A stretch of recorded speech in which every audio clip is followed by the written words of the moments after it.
Prasad Behra YouTuber విషయం చూసుకున్నా, మన జానీ మాస్టర్ చూసుకున్నా, వీళ్ళు యాక్చువల్లీ దోష కాదనేది కోర్టు డిసైడ్ చేయాల్సి ఉంది. ఈ డిసైడ్ చేయకముందే జస్ట్ కంప్లైంట్ ఇచ్చారు అనే ఉద్దేశంతో, జస్ట్ ఒక ఎఫ్ఐఆర్ ఫైల్ అయిందనే ఉద్దేశంతో వీళ్ళ మీద మొత్తం సొసైటీ స్టాంప్ వేసేస్తుంది. పెళ్ళిళ్ళ పేరుతో 100 కోట్ల బిజినెస్ జరుగుతుందా?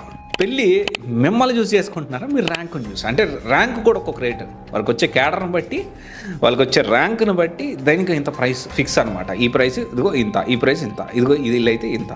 కర్ణాటకలో రీసెంట్గానే ఒక అమ్మాయి 7 మెంబర్స్ని పెళ్లి చేసుకొని ప్రతి ఒక్కరి మీద 498 కేసు వేసి మెయింటెనెన్స్ డబ్బులు లాగింది. ఇది కర్ణాటకలో జరిగింది. సో గైస్, ఈరోజు మనము అశోక్ నగర్లో యూపీఎస్సీ ర్యాంక్స్ రాకముందే స్లాట్ బుకింగ్ చేసుకొని పెళ్ళిళ్ళ పేరుతో 100 కోట్ల బిజినెస్ జరుగుతుందా, దీని గురించి మనం మాట్లాడుకుందాము. అండ్ ఇక్కడ ఇది చాలామంది స్టూడెంట్స్కి కూడా తెలియదు. అండ్ ఎవరైతే ర్యాంకర్స్ కాబోతున్నారో, ఎవరైతే ర్యాంక్స్ తెచ్చుకోబోతున్నారో, అంటే దీని గురించి వాళ్ళు ఆలోచిస్తారు అనే ఉద్దేశంతో మాత్రమే నేను ఇది చేస్తూ ఉన్నాను. ఇది మరి అశోక్ నగర్లో ఒకటే జరుగుతూ ఉందా అంటే అశోక్ నగర్లో కూడా జరుగుతుంది అనేది నా పాయింట్. ఎవరైతే ఈ విధంగా చేస్తున్నారో వాళ్ళు తప్పు అని నేను అనట్లేదు, ఎందుకంటే they just using the network, దాంట్లో తప్పేం లేదు, తప్పు అని కూడా నేను ఎప్పుడు అన్నాను. అయితే ఇక్కడ ఆలోచన చేయాల్సింది ర్యాంకర్స్. ఇక్కడ అశోక్ నగర్లో ఐఏఎస్ ఐపీఎస్లకి పెళ్లి సంబంధాలు. జనరల్గా ఏంటి అంటే, మనం రీసెంట్గా ఇప్పుడు ఇది ఎందుకు మాట్లాడుతున్నానంటే, రీసెంట్గా చూసుకుంటే అతుల్ సుభాష్ మనందుకు తెలిసి ఏం జరిగింది, ఎట్లా జరిగింది అనేది. కర్ణాటకలో రీసెంట్గానే ఒక అమ్మాయి 7 మెంబర్స్ని పెళ్లి చేసుకొని ప్రతి ఒక్కరి మీద 498 కేసు వేసి మెయింటెనెన్స్ డబ్బులు లాగింది.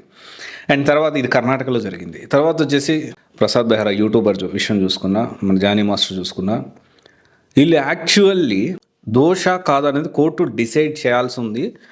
ఈ డిసైడ్ చేయకముందే జస్ట్ కంప్లైంట్ ఇచ్చారు అనే ఉద్దేశంతో, జస్ట్ ఒక ఎఫ్ఐఆర్ ఫైల్ అయిందనే ఉద్దేశంతో వీళ్ళ మీద మొత్తం సొసైటీ స్టాంప్ వేసేస్తుంది. ఏమని? వీళ్ళు అది చేశారు, వీళ్ళు ఇచ్చేశారు, వీళ్ళు అంటే డిసైడ్ చేసేస్తుంది అనమాట. మన సోషల్ మీడియా, మన సొసైటీ, ప్రజెంట్ ఉన్న సొసైటీ ఏదైతే ఉమెన్ ఎంపవర్మెంట్ అని చెప్పి మాట్లాడే చాలామంది యాక్టివిస్టులు, వీళ్ళందరూ కూడా ఏంటి అంటే, అరే ఒక అమ్మాయికి ఏదైనా జరిగితే రోడ్డు మీదకి వచ్చి కొవ్వొత్తులు పట్టుకొని తిరిగే ప్రతి ఒక్కరు కూడా, మరి ఎందుకని ఇంత జరుగుతున్న అతుల్ సుభాష్ గురించి ఈ రోజుకి కూడా ఎవరు రోడ్డు మీదకి రాలేదు? సోషల్ మీడియాలో షేర్లు అన్నీ జరుగుతూ ఉన్నాయి. ఇక్కడ అర్థం చేసుకోవాల్సిన విషయం ఏంటి అంటే, దీనికి ఈ పెళ్లి సంబంధాలకి ఏంటండి లింక్ అనుకోవచ్చు. ఇక్కడ ఏంటి అంటే, ఇప్పుడు యూపీఎస్సీ అనేది, ఇప్పుడు ప్రతి ఒక్క ర్యాంక్స్ తెచ్చుకోబోయే ప్రతి ఒక్క స్టూడెంట్ గుర్తు పెట్టుకోండి, యూపీఎస్సీ అంటే స్టీల్ ఫ్రేమ్ ఆఫ్ ఇండియా. అవునా? Steel frame of India. ఎందుకని స్టీల్ ఫ్రేమ్ ఆఫ్ ఇండియా?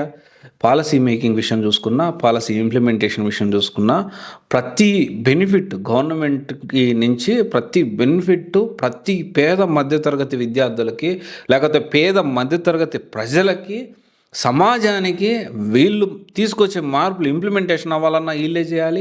అంటే వీళ్ళు ఒక రోల్ మోడల్, చాలామందికి ఆదర్శం. వీళ్ళు బ్యూరోక్రాట్స్ అంటే మామూలు విషయం కాదు. సమాజానికి వీళ్ళు నిజంగా ఒక ఐఏఎస్ అధికారి అనుకుంటే సొసైటీలో చాలా మార్పులు తీసుకురాగలుగుతారు. అయితే ఇలాంటి వాళ్ళని ఆదిలోనే ఇక్కడ అంటే ముందే స్లాట్ బుకింగ్ చేసేసుకుంటున్నారు. ఇక్కడ డౌరీ ప్రొవిషన్ యాక్ట్ 1961 ఏదైతే ఉందో, చట్టం ఏదైతే ఉందో, దాన్ని ఎంతమంది పరిగణలోకి తీసుకొని ఈ వరకట్నం తీసుకోకుండా ఆగుతున్నారు అనేది ఇక్కడ పాయింట్. ఎందుకంటే అంటే ఇప్పుడు వరకట్నం తీసుకోకుండా సింపుల్గా మ్యారేజ్ చేసుకునే వాళ్ళు లేరా అంటే ఉన్నారు. ఎందుకు? మన ఇప్పుడు ఐపీఎస్ క్యాడర్, మన మోనికా గారి తీసుకుందాం, మన తెలంగాణలో ఐపీఎస్ క్యాడర్ ఉంది. 2000కే పెళ్లి చేసుకున్నారు.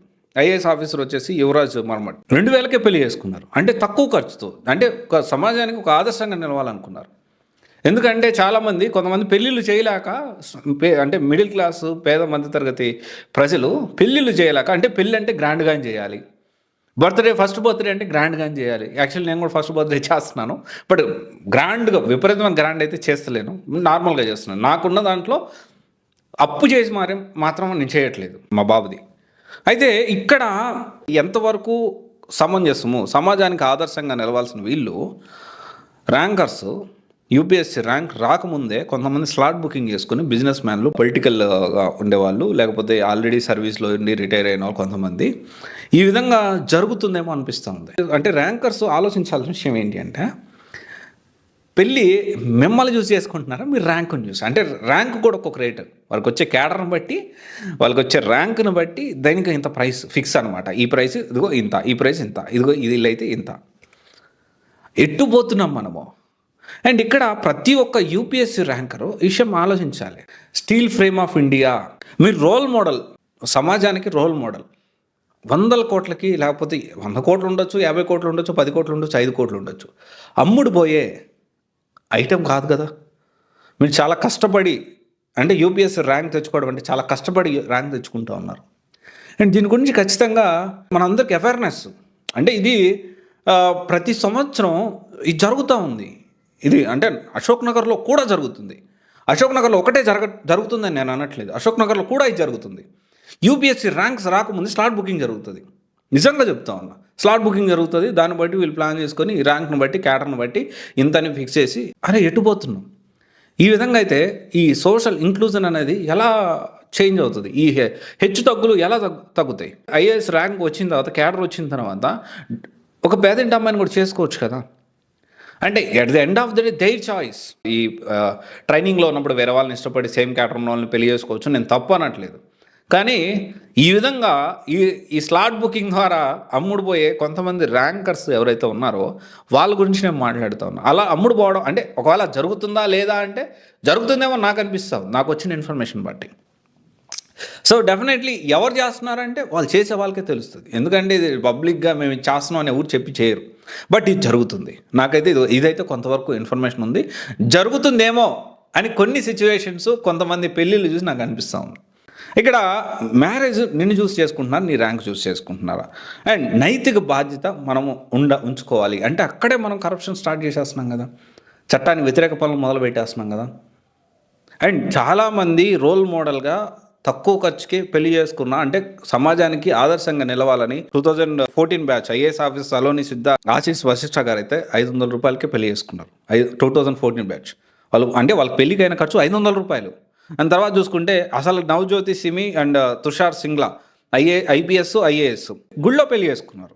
సమాజానికి ఆదర్శంగా వాళ్ళు చేసుకోలేరా, ఎవరిష్టం వాళ్ళది. కానీ ఇక్కడ ఏమవుతుందంటే సమాజానికి ఆదర్శంగా నిలవాల్సిన వీళ్ళే చట్టానికి వ్యతిరేకంగా ర్యాంక్ వచ్చి రాకముందే ఈ విధంగా స్లాట్ బుకింగ్ చేసుకొని ఈ విధంగా పెళ్ళిళ్ళు చేసుకుంటా ఉన్నారే.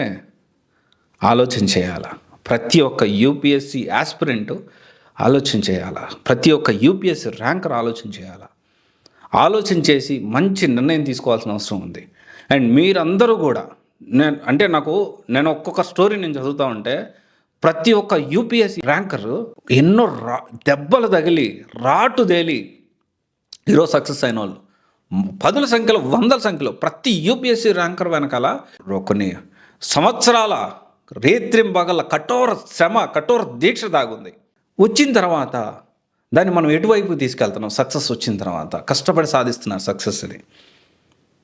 ఇదైతే ఖచ్చితంగా ఆలోచన చేస్తారని. అండ్ ఎవరైతే అంటే ఇప్పుడు అశోక్ నగర్లో సంబంధాలు కుదురుస్తున్నారో వాళ్ళది నేను బ్యాడ్ అని నేను అన్ను, ఎందుకంటే they are just using the network. దాంట్లో తప్పు అని చెప్పడానికి ఏం లేదు. ఇక్కడ ఆలోచించాల్సింది, నైతిక బాధ్యత ఉండాల్సింది ర్యాంకర్స్కి.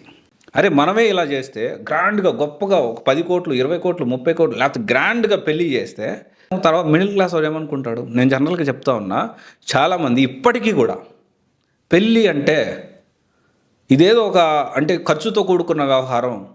పెళ్ళిళ్ళ కోసం మన వాళ్ళు ఎంత ఖర్చు పెడుతున్నారు, అప్పు చేసి మరి జనాలు ఏమనుకుంటారో, సొసైటీ ఏమనుకుంటుందో, అరే గ్రాండ్గా చేయకపోతే గతి లేదనుకుంటారేమో. ఎందుకు అనుకుంటారు? నీ క్వాలిటీ లైఫ్ నీ లీడ్ చేస్తున్నావు, నీకున్న దాంట్లో నువ్వు బతుకు. అప్పు చేసి మరీ చేయాలా? మేము బాబు బర్త్డే కూడా నేను గ్రాండ్గా చేయదలుచుకోలేదు.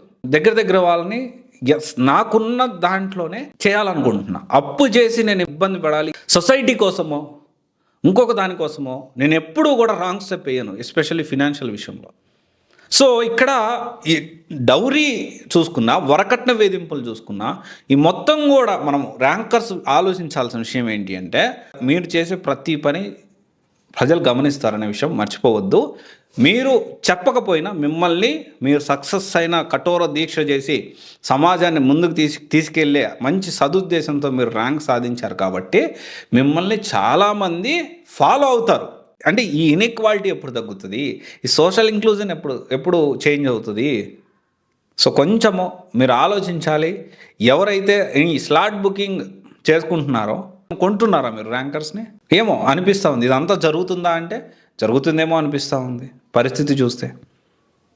ఖచ్చితంగా జరుగుతుందని మీరు చెప్తారా అంటే మనం ఖచ్చితంగా చెప్పలేము. ఏమో ఇదంతా జరుగుతుందేమో, మన అశోక్ నగర్లోనే జరుగుతుందేమో, అశోక్ నగర్లో కూడా జరుగుతుందేమో.